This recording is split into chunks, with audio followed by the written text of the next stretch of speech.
Everyone, this is Saumya Srivastava. Welcome to our channel college tutor law. तो आज हम इस वीडियो में पढ़ेंगे कि privilege and immunities of the international organization. क्या क्या प्रिविलेज हैं और क्या क्या इम्यूनिटीज है इंटरनेशनल ऑर्गेनाइजेशन की। ठीक है, तो सबसे पहले जानना होगा कि प्रिविलेज और इम्यूनिटीज क्या है। Privilege or immunities are not synonymous to each other. They are different in own meaning. ये दोनों डिफरेंट है अपने आप से, अपने आप मतलब से। ये दोनों सेम नहीं है। They are not supplementary to each other. They are complementary. ये दोनों का मीनिंग अलग है। प्रिविलेज अलग चीज है, इम्यूनिटीज अलग है। जरूरी नहीं है कि जिसको प्रिविलेज मिलता है उसको इम्यूनिटीज भी मिले, ऐसा बिल्कुल नहीं है। सबके रूल्स अलग होते हैं। तो प्रिविलेज जरूरी नहीं है कि प्रिविलेज है तो वहां इम्यूनिटीज भी होगा। They are different. तो दोनों एक साथ एग्जिस्ट करें या ना करें, ये depends upon the nature and subject matter.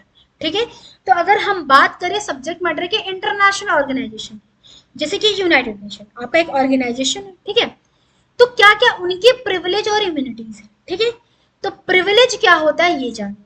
Privilege क्या होता है? प्रिविलेज एक एडवांटेज होता है या बेनिफिट होता है, और इम्यूनिटीज जो होता है एक लीगल प्रोटेक्शन होता है।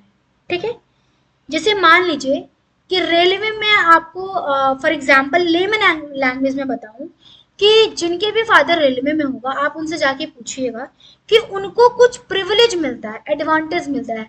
जैसे कि प्रिविलेज क्या है कि उनको जो या ट्रेन में सफर करना होता है ना, वो फ्री होती है। फ्री होता है, उनके पास एक पास होता है।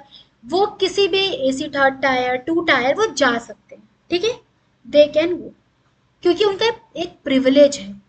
बीइंग रेलवे सर्वेंट उनके पास एक प्रिविलेज है। रेलवे ऑफिसर्स के पास उनके पास एक प्रिविलेज होता है कि उनके पास एक पास होती है, जिनके पास के थ्रू वो ट्रेन में सफर कर सकते हैं विदाउट मनी इसमें उनके पास एक पास होना चाहिए। उनका पास ही एक आइडेंटिटी होता है, एक प्रूफ होता है कि आप रेलवे ऑफिसर्स हो। ठीक है, रेलवे सर्वेंट हो। ठीक है, तो ये क्या है? प्रिविलेज है। इम्यूनिटीज क्या होती है? इम्यूनिटीज होती है कि आपको जो है किसी चीज से, लीगल प्रोटेक्शन से आपको वो इम्यूनिटीज मिले। तो ऐसा बिल्कुल नहीं है कि रेलवे ऑफिसर है तो वो उसको इम्यूनिटीज मिली है कि वो लीगल प्रोटेक्शन है, कि वो लीगली अगर वो कुछ करता है अपने कुछ वर्क में, अगर मान लीजिए कोई ऑफिशियल ड्यूटी परफॉर्म कर रहा है तो वो इम्यून है, ऐसा नहीं है। तो मैंने आपको फर्स्ट में बताया कि जहां प्रिविलेज है वहां जरूरी नहीं इम्यूनिटीज है। प्रिविलेज में भी देयर पर इम्यूनिटीज में नॉट बी देयर। ठीक है, ये आप अपने इंट्रोडक्शन में लिख सकते हो कि प्रिविलेज और इम्यूनिटीज क्या है। ठीक है, इंटरनेशनल ऑर्गेनाइजेशन के एक्सपेक्ट में आप लिखना पहले अच्छे से। तो प्रिविलेज इम्यूनिटी जरूरी नहीं है कि साथ साथ हो। तो प्रिविलेज क्या है? एक एडवांटेज और बेनिफिट है, बट इम्यूनिटीज क्या है? एक लीगल प्रोटेक्शन है। ठीक है, कोई भी इंसान अगर legal while performing is official duty अगर वो कुछ करता है तो वो हो सकता है कि इम्यून हो सके। ठीक है, तो मान लीजिए हम चलते हैं यूनाइटेड नेशन की तरफ से। तो यूनाइटेड नेशन हमारा क्या बोलता है? Which is a foundation document of a human provide a legal foundation for a privilege immunities of the United Nation and specialized agencies. United Nations के मेंबर और स्पेशलाइज्ड एजेंसीज के लिए प्रोवाइड करता है क्या यूनाइटेड नेशन चार्टर? एक privilege और immunities. Article 104 जो है लीगल कैपेसिटी की बात करता है। मैंने आपको बहुत सेकंड वीडियो में बताया था कि लीगल कैपेसिटी क्या होता है। लीगल कैपेसिटी मतलब कि the organization have some responsibility और राइट और लाइबिलिटीज आर देयर। ठीक है, तो ऑर्गेनाइजेशन जो है वो इंजॉय कर सकती है अपनी टेरिटरी में, जहां भी उसका हेडक्वार्टर है, वो अपने मेंबर को क्या है, वहां पे जो मेंबर्स है उनको एक क्या है, एक इम्यूनिटीज ग्रांट की है। ठीक है, कंट्रीज जो मेंबर्स है उनके लिए एक इम्यूनिटीज और प्रिविलेज ग्रांट के, जो भी members of the United Nations है, क्योंकि वो एक लीगल कैपेसिटी है। Legal capacity the members having a legal capacity created by the organization. ठीक है, उसके बाद आता है 105 में। 105 बात करता है प्रिविलेज और इम्यूनिटीज की। The organization shall in the territory each of its members shall up such privilege and immunities are necessary for the fulfilment of the purpose. इसका मतलब ये है कि इंटरनेशनल ऑर्गेनाइजेशन जो बनाया गया है जिसमें मेंबर्स है वो क्या करें? फंक्शन परफॉर्म कर रहे हैं। सिक्योरिटी दे रहे हैं, कलेक्टिव सिक्योरिटी दे रहे हैं, आपको एक आप आपके कंट्री में एक क्या है मेंटेन किए हैं, इंटरनेशनल पीस क्रिएट किए हैं, तो फंक्शन परफॉर्म कर रहे हैं, तो उनके लिए क्या है प्रिविलेज और इम्यूनिटीज क्रिएट की गई है। तो प्रिविलेज क्या है? Privilege representative of the member जो भी है यूनाइटेड नेशंस के, उनके पास एक प्रिविलेज है। क्या क्या प्रिविलेज है? पहली बात तो प्रिविलेज है कि वो अपने अपने एक्सरसाइज को जो फंक्शंस कर रहे हैं उसमें से वो प्रिविलेज पहले उनको दिया गया है कि जैसे मान लीजिए कि वो टैक्सेस उनको टैक्सेस पे नहीं कर रहे हैं। प्रिविलेज क्या है? उनको टैक्सेस पे नहीं करना है, ठीक है, वो टैक्स से एग्जेम्प्ट है।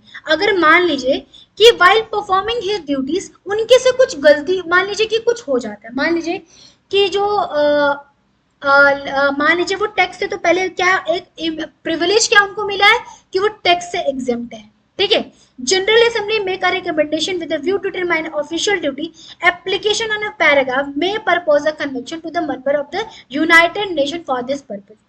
जनरल असेंबली जो है रिकमेंड करती है कि क्या क्या उनके पास वो है, क्या कहते हैं पैराग्राफ 1 में कि क्या क्या उनके पास वो क्या कहते हैं प्रिविलेज और इम्यूनिटीज है, ठीक है।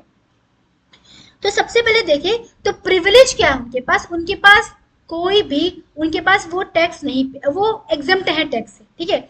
उसके बाद आते हैं इम्यूनिटीज। मान लीजिए कि यूनाइटेड नेशंस जो है एक उसका वो है मोटो है, एक उसका गोल है to maintain international peace and security while performing his duty. हो सकता है कि कुछ उससे ऐसा हो जाए जिससे कुछ लोग की डेथ हो जाए, तो ऐसा तो हो सकता है कि वो लीगल प्रोसिक्यूशन के अंडर आ जाएगा, कोई पर्सन उनको लीगली कहेगा कि नहीं, उस पर स्यू कर देगा उनके मेंबर्स पे, तो वो वहां से एग्जेम्प्ट है, उनको वो इम्यूनिटीज मिली है कि वो वहां से लीगल प्रोसिक्यूशन उनके उनके तहत नहीं हो सकता, क्योंकि वो कहाँ से मिला है उनको एक राइट मिला है। जैसे लिखा है adopted under the article 1053 of the UN Charter, this convention details the specific immunities granted to the UN key provision, immunity of the UN from the legal process, inviolability।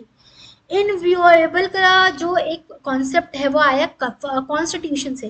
जैसे कहा जाता है कि फंडामेंटल राइट आर इनवॉयबल, मतलब इनवॉयबल का मतलब ये है they can not be refuses और they can not be taken, इसको छीन नहीं सकते, इनवॉयबल का ये मतलब होता है। तो इसी तरह यूनाइटेड नेशंस के जितने भी मेंबर हैं, परमानेंट मेंबर्स हैं, नॉन परमानेंट मेंबर्स हैं, they having a right of a they having a immunities, उनके पास इम्यूनिटी है कि वो लीगल प्रोसिक्यूशन के अंडर नहीं आ सकते, वो एग्जेम्प्ट है। Immunities of A UN official from the legal process in the respect of their officials, ठीक है। ये उनके पास क्या है एक इम्यूनिटीज है, और उनके पास प्रिविलेज क्या है, they are exempted from tax, ठीक है। तो ये आपका कहाँ मेंशन है 10। तो ये आपका खत्म हुआ इम्यूनिटीज और प्रिविलेज। आपको अच्छे से समझ में आ गया कि इम्यूनिटीज और प्रिविलेज क्या होती है, ठीक है। अब मिलते हैं नेक्स्ट वीडियो में, थैंक यू।